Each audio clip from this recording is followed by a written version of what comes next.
Friend, চলে এসেছি বেশ কয়েকটা আপডেট নিয়ে। তো প্রথম যে আপডেটটা দেবো সেটা হাউসফুল 5 থেকে আসছে। তার যে গানটা দিলে না দান, এই গানটা কিন্তু অনেকদিন আগেই রিলিজ করার কথা ছিল, কিন্তু এই যে অপারেশনটা চলছে, যে অপারেশন সিন্দুর চলছে, তার জন্য গানটাকে পোস্টপোন করে দেওয়া ছিল। ফাইনালি গানটা কিন্তু টিউসডে রিলিজ করছে।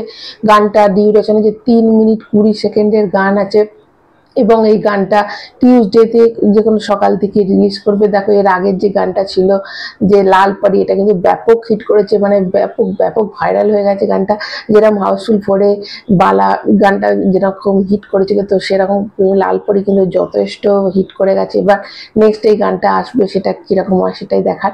এরপরে যে আপডেটটা দেবো সেটা হচ্ছে কুলি থেকে আসছে। কুলিতে নাগার্জুন যে 20 থেকে 40 মিনিটের একটা তার ক্যারেক্টার ওখানে মানে অভিনয় করবে, এবং যতটা শোনা যায় একটা স্টাইলিশ ভিলেনের রোল করবে। তো এর আগে একটা সেই পিকচার লিক হয়েছিল যেখানে সাদা শার্ট আর প্যান্ট পরে ছিল, এবং বেশ স্টাইলিশ লাগছিল। মানে কুলিতে যে একটা স্টাইলিশ ভিলেনকে দেখা যাবে, এটা তো বোঝা যাচ্ছে। নেক্সট তোমাদের যে আপডেটটা দেবো সেটা অবশ্যই দি রাজা সাহেব থেকে। রাজা সাহেবের কিন্তু টিজার যে কোনো দিন রিলিজ করবে, মানে এই মাসের শেষের দিকে রিলিজ করবে, এরকমটাই শোনা যাচ্ছে। এবং যেটা শোনা যাচ্ছে যে এর ডাবিং কিন্তু এখনো বাকি আছে, এবং অবশ্যই হয়তো এখন প্রভাস বাইরে থেকে চলেও এসেছে, ডাবিংটা বাকি আছে। ডাবিং মানে এখানে অনেক অনেক বড় ডায়লগ আছে। তো এখানে প্রথমে আমাদের অবশ্যই প্রভাসকে দিয়ে ডাবিং করাবে। এবং তোমরা জানো যে প্রভাসের যে গলাটা আমাদের হিন্দি যে দেয়, তার নাম হচ্ছে শরৎ কেলকার। তো শরৎ কেলকারেরও ডাবিং করা হবে, সেও ভয়েস দেবে। তো দুটোর মধ্যে মেকার্সরা দেখবে কার ভয়েসটা বেশি প্রেফার করছে, তো তার ভয়েসটাই দেওয়া হবে। তারপর কিন্তু এই টিজার রিলিজ করবে। নেক্সট আমাদের যে আপডেটটা দেবো সেটা হচ্ছে মিশন ইম্পসিবল থেকে। মিশন ইম্পসিবল সিনেমাটা যেটা হলিউডের সিনেমা, তার নেক্সট পার্ট কিন্তু রিলিজ করছে 17ই মেতে রিলিজ করছে, এবং এটা 2 ঘন্টা 45 মিনিটের একটা সিনেমা।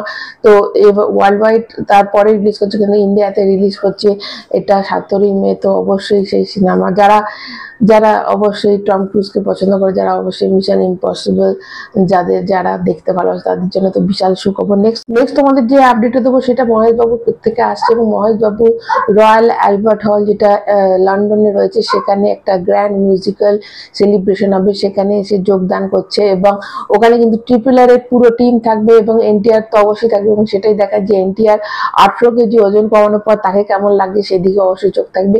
নেক্সট তোমাদের যে আপডেটটা দেবো সেটা হচ্ছে AAA22, মানে আল্লু অর্জুনের নেক্সট যে সিনেমা, সেটা কিন্তু সেপ্টেম্বর মাসে মানে ফ্লোরে যাবে, শুটিং স্টার্ট হবে। তো এবং নেক্সট মান্থে তার একটা যে গ্রুপ, যে একটা তাদের যে ওয়ার্কশপ হয়, নেক্সট মান্থ থেকে আল্লু অর্জুন সেই ওয়ার্কশপে জয়েন করবে। এবং সেপ্টেম্বরে, দেখো সেপ্টেম্বর, প্রথমে আগস্ট বলা ছিল, তারপর কিন্তু এটা সেপ্টেম্বর বলছে। বা জানি না সেপ্টেম্বরটা আবার অক্টোবর নভেম্বর হয়ে যায় কিনা। দেখো, যদি সেপ্টেম্বর অক্টোবরে সিনেমাটা স্টার্ট হয়, তাহলে 2028 সালের আগে কিন্তু এই সিনেমাটা একদমই রিলিজ করতে পারে না, এটাই মনে হচ্ছে। দেখা যাক যে 2000, তোমরা ধরেই রাখো সামনে গোটা বছর একটা লাগবে। এবং যদি এইটা সেপ্টেম্বর না হয়, যদি সামনে বছর হয়ে যায়, তাহলে তো ছেলেরা 2028 শেষের দিকে আসবে। তো এবার যদি মেকার্স প্রচন্ড তাড়াহুড়ো করে, মানে খুব অ্যাটলি যদি প্রচন্ড হারি করে শুটিং সব করে, তাহলে হয়তো নেক্সট ইয়ার আসবে। নেক্সট ইয়ার তো কোনো মতেই আসবে না, 2027 সাল ধরেই চলো। তো এটাই। এবং লাস্ট তোমাদের যে আপডেটটা দেবো সেটা আসছে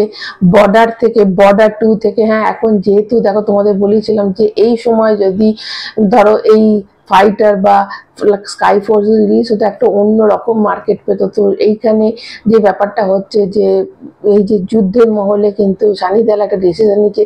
সানি দেওয়ালের নেক্সট ফিল্ম ছিল আফটার, এই যে তার যে সিনেমাটা রিলিজ করেছে, তো আফটার এটা পর তার যে জাটের পর তার নেক্সট সিনেমা ছিল লাহোর 1947, কিন্তু সেটা কোথাও কিন্তু পোস্টপোন হয়ে গেছে। মানে অ্যাকচুয়ালি সানি দেওয়াল ফ্লিপ করে নিচ্ছে, আগে সে বর্ডার 2 করবে, তারপর কিন্তু মানে 1947। দেখো, বর্ডার সিনেমাটা এমনিতে হাইপ বিশাল একটা আছে, এবং বর্ডার একটা অল টাইম ব্লকবাস্টার একটা সিনেমা, এবং তার গানগুলো যে স্কাল্ট হয়ে গেছে, এবং প্রতিটা ক্ষেত্রে গানগুলো, মানে যে বর্ডারের যে গানগুলো আছে এত সিগনিফিক্যান্ট এই পরিবেশের জন্য। তো একটা বর্ডার সিনেমাটা একটা আলাদাই কাল্ট সিনেমা, এভারগ্রিন সিনেমা। তো তারই পার্ট 2 কিন্তু আগে আসবে। এবার শুটিং তার খুব শিগগিরই স্টার্ট হয়ে যাবে, তারপর কিন্তু লাহোর 1947 আসছে। তো অবশ্যই এই ছিল আমার আপাতত আপডেট। যদি ভালো লাগে তো চ্যানেলটা সাবস্ক্রাইব করে নেবে, এটা লাইক কিন্তু অবশ্যই দেবে। সবাই ভালো থেকো, এখনকার মতো টাটা।